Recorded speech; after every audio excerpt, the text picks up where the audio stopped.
मैं सबसे पहले लाखों लाख लोग जो भारत देश की आज़ादी में जिन्होंने अपनी जान न्यौछावर कर दी, देश आज़ाद हुआ।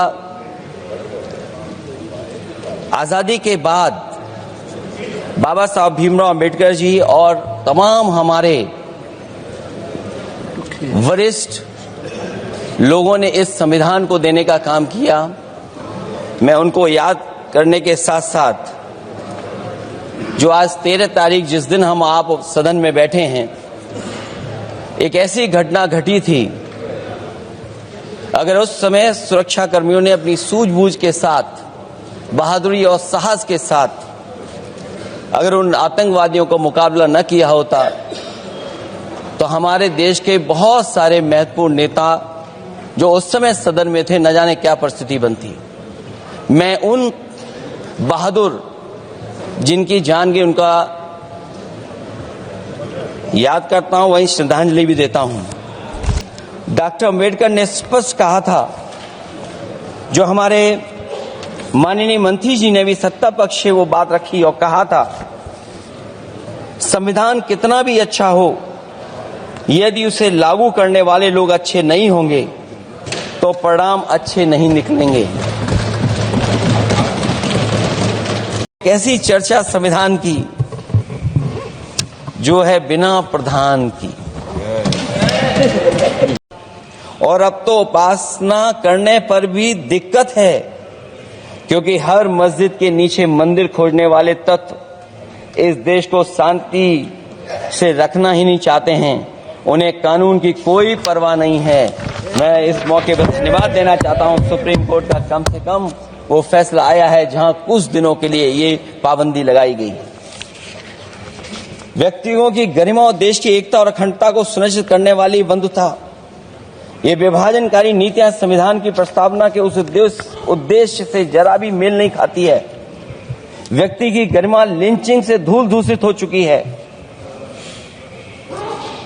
उद्योगपति सरकारी आतंक से परेशान हैं, हो करके अपनी पूंजी समेटकर देश छोड़ गए हैं और लगातार जा रहे हैं। अध्यक्ष महोदय, आजादी के बाद उद्योगपति कभी इतने भारत छोड़ करके नहीं गए होंगे, देश छोड़ के नहीं गए होंगे जितने इनकी सरकार में चले गए हैं। जिस देश की सीमाओं की सुरक्षा में जहां पर समय समय पर सेंध लगती हो, और हमारे माननीय मंत्री जी बेहतर जानते होंगे कि कई जगह पर हमारी सीमाएं सिकुड़ रही हैं। हमारे संसदीय मंत्री राज्य अरुणाचल प्रदेश में चीन के बिल्कुल बगल में रहते हैं। अध्यक्ष महोदय ये जानते होंगे कि हमारे पड़ोस में कितने गांव बस गए हैं, न जाने कितना वहां पर गांव की तरह घर बसा दिए गए हैं। लद्दाख की तरफ अभी दोनों देशों की सेनाएं पीछे हटी हैं।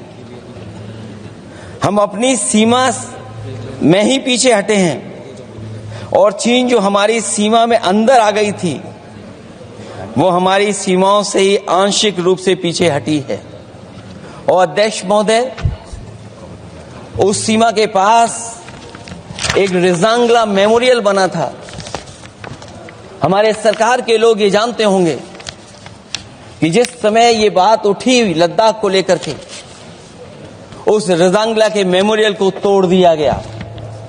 आज वो रिजांगला मेमोरियल वहां नहीं है। न मेरा है न तेरा है, ये हिंदुस्तान सबका है। नहीं समझी गई ये बात तो नुकसान सबका है। हजारों रास्ते खोजे गए उस तक पहुंचने के, मगर पहुंचे हुए ये कह गए भगवान सबका है। जो इसमें मिल गई नदियां वो दिखाई नहीं देती महासागर बनाने में, मगर एहसान सबका है।